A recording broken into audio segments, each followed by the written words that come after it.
Subscribe to our YouTube channel and press the bell icon to get the latest updates. I've come to speak on something which disturbs all our minds. The rape in Hoshiarpur,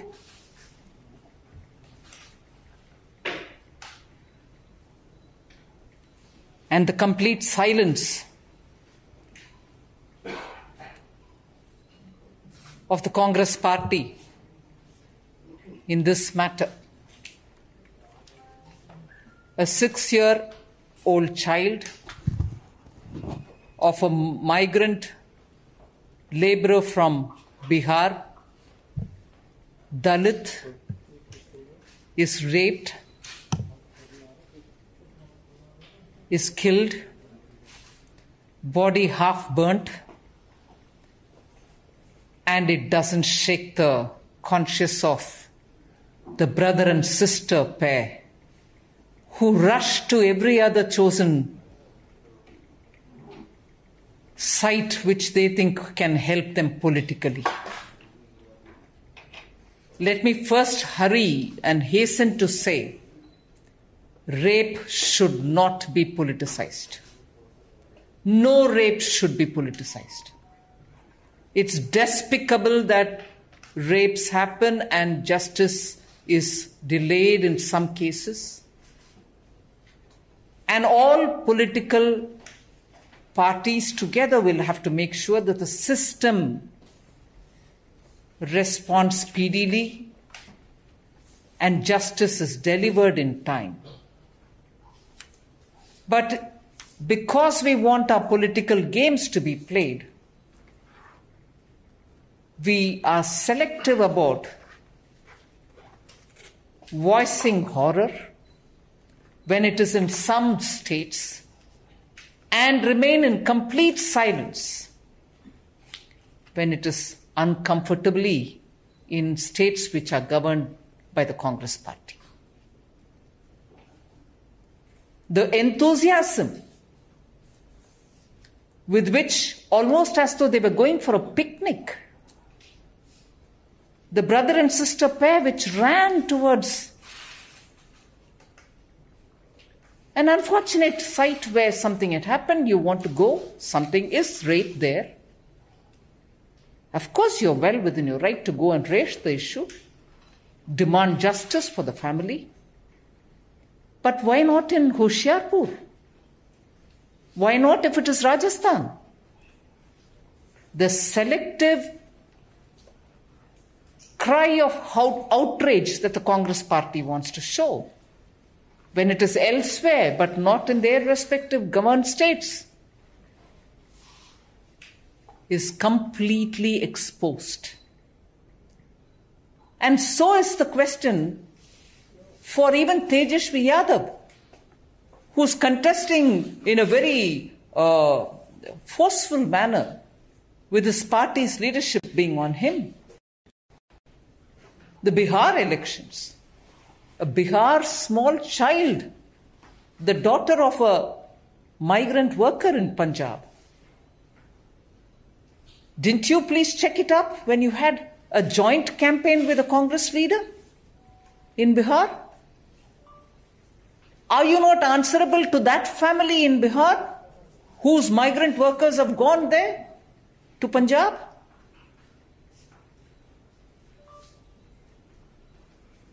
And of course, it doesn't help to say that when I was just looking at the details, there are allegations, at least there were allegations in 2008 against the brothers of the RJD in Delhi for eve teasing and, allegations of misbehavior with women. So it doesn't affect them. And of course, during the Jungle Raj in Bihar, we know what was the level of our law and order. Senior government officials' wives were misbehaved with. So it may not hurt the RJD because it's all right. That's how things were when they were in power. But the pretentious Congress is nowhere. Not a word from the tweet friendly leader, Shri Rahul Gandhi. No tweets on this. No outrage on this. And no picnic on this. Congress party should stand up and answer. A woman, a lady, heads their party. Does this kind of selective outrage suit the stature of their party? I wish the Congress party comes out to answer. The BJP stands with all those who want to give justice to this family in Hoshiarpur. I recall when it was something in Hathras in UP, 35 senior MPs of the party from all over the country,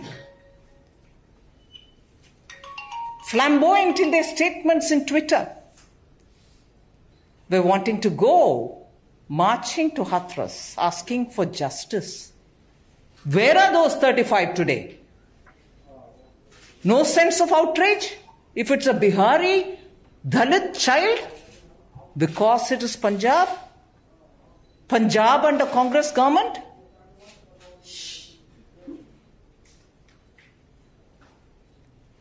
The BJP will stand for justice, and I'm happy one of our senior leaders took up the responsibility.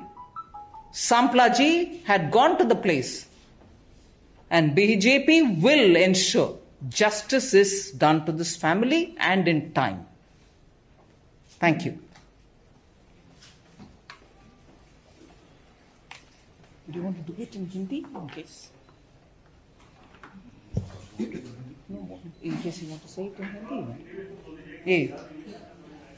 हाँ? नहीं ठीक है, मगर मेरा हिंदी तो इतना खराब है जी, मैं बोलना हाँ सर, मैं प्रयत्न कर रही हूं मेरे हिंदी में। होशियारपुर में 6 साल की एक नन्ही लड़की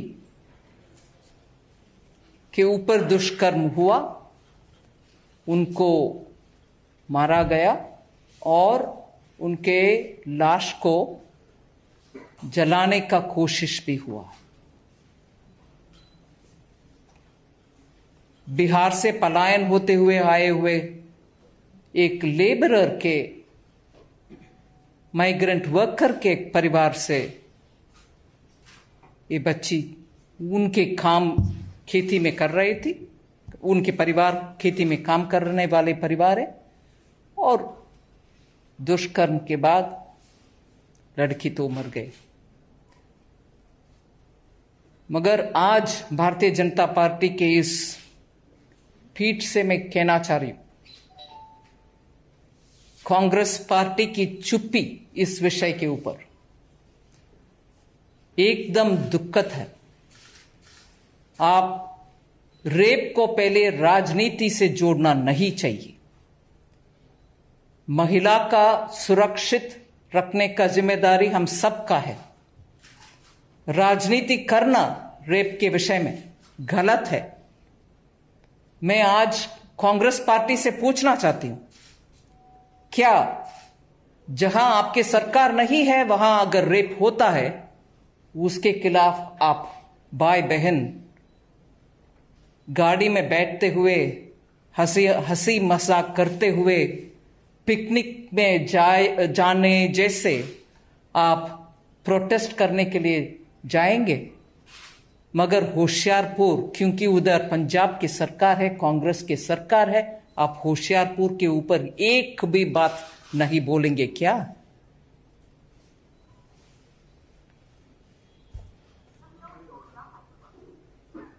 हर विषय में ट्वीट करने के लिए कूद पड़ने वाले राहुल गांधी जी, इसके ऊपर एक भी ट्वीट नहीं किया अब तक। 3 दिन, शायद 2.5 दिन हो गए। और कल बिहार में तेजस्वी यादव के साथ आप भी कैंपेन में गए थे। क्यों? आरजेडी के नेता तेजस्वी यादव राहुल गांधी जी से नहीं पूछा कि बिहार के सुपुत्री उधर पंजाब में जहां कांग्रेस की सरकार है वहां ये दुष्कर्म हुआ, उसके बारे में क्यों राहुल गांधी जी और तेजस्वी उधर से चुनाव के संबंधित संबोधन करते हुए इसके बारे में बोल नहीं सकते थे? राजस्थान में या कहीं और जहां कांग्रेस की सरकार है वहां अगर एक ऐसे दुष्कर्म होता है वो उनको दिखाई नहीं देता। उनके राजनीतिक रोटी सेंकने के लिए बीजेपी के सरकार जहां है वहां ढूंढ ढूंढ कर जाने वाले 35 कांग्रेस के एमपी, वरिष्ठ एमपी गण पूरे देश में से इकट्ठा होकर के गए हाथरस के ओर। आज होशियारपुर के रास्ते उनको दिखाई नहीं दे रहा। क्यों नहीं? क्यों दिखाई नहीं दे रहा?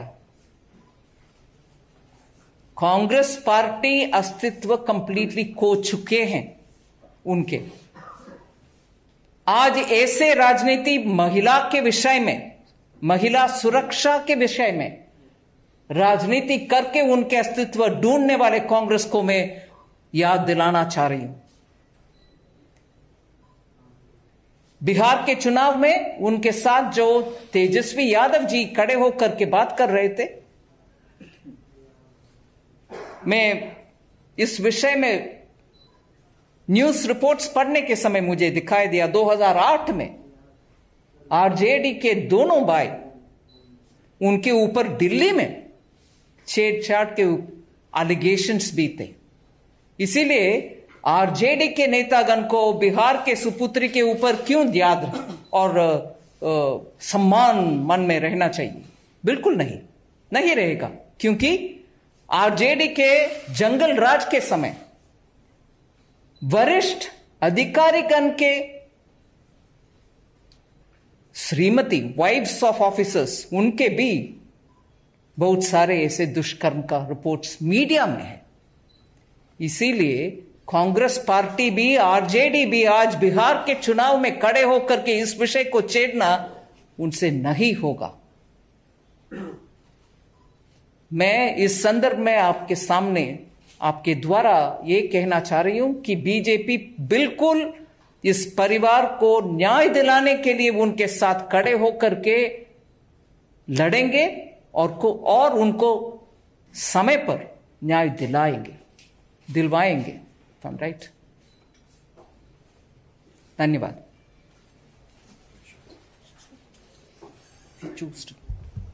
किसी का कोई प्रश्न हो तो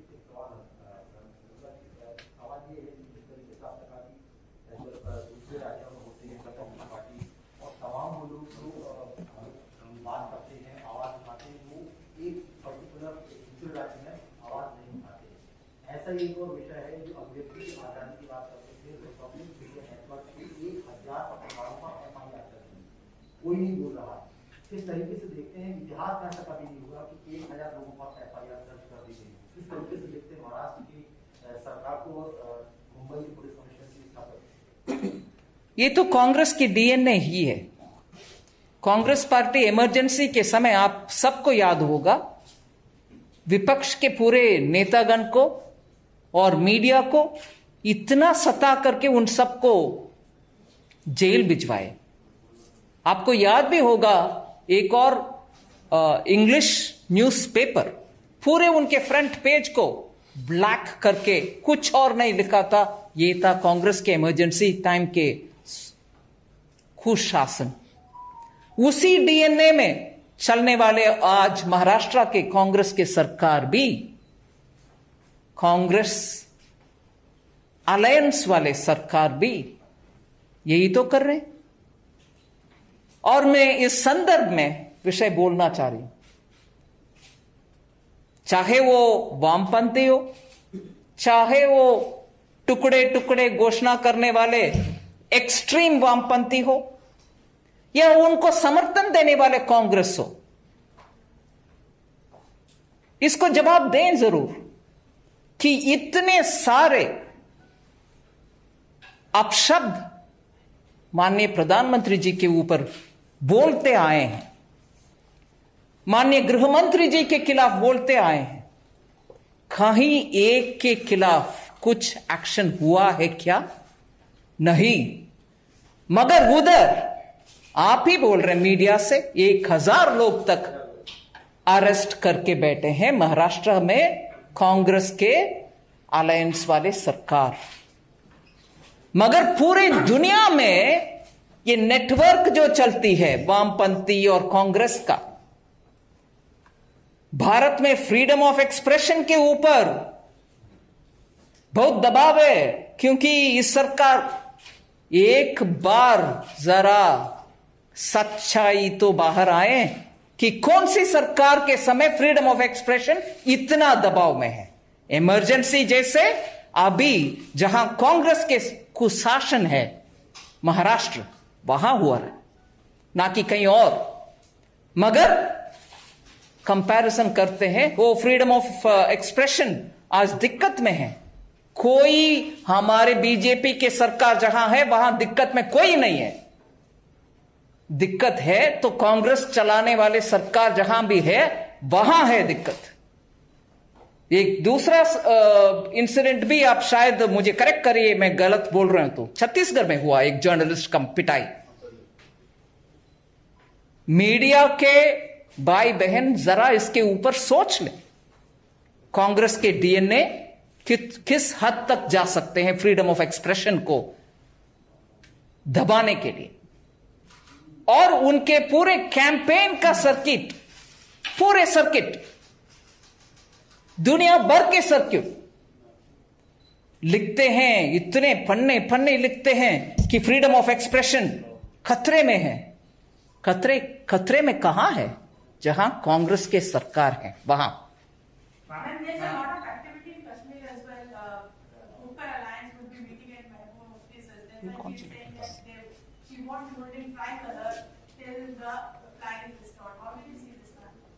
I would rather focus on today's Hoshiarpur incident, and there will always be a time when I can come and meet up. Just one by one, please, and one request: if you have any question on the issue that has been covered by Nirmala ji today, that would be appreciated. One small clarification, ma'am. When you speak about two brothers of RJD, basically you are referring to Tejasvi Yadav and Tejpatap. Sorry? When you speak about allegations against RJD, Yes, I've seen it in the media. So you are referring to Tejasvi Yadav and Tejpatap. That's right. That is the media report which I have here, which is 2nd January 2008. And this is from the Telegraph newspaper. Anyone else? The manifesto announcement of the COVID vaccine has seen a lot of criticism. To clarify, Yeah, but I like to concentrate on the Hoshiarpur thing. the Bihar elections and RJD has released its manifesto as well. So this has That's come fine. under a lot of scrutiny. There's no scrutiny on it. If there's no scrutiny, it is a manifesto announcement. A party can announce what it wants in terms of when it comes to power, what it would do. And that's exactly what it is announced. It is part of a manifesto promise. Every political party, when it releases its manifesto, does state what it wants to do for its state. Health is a state subject, and it can obviously pick up on things which it wants to do. So it's perfectly in order, I would think. Thank you. Thank you everyone for being here on such a short notice.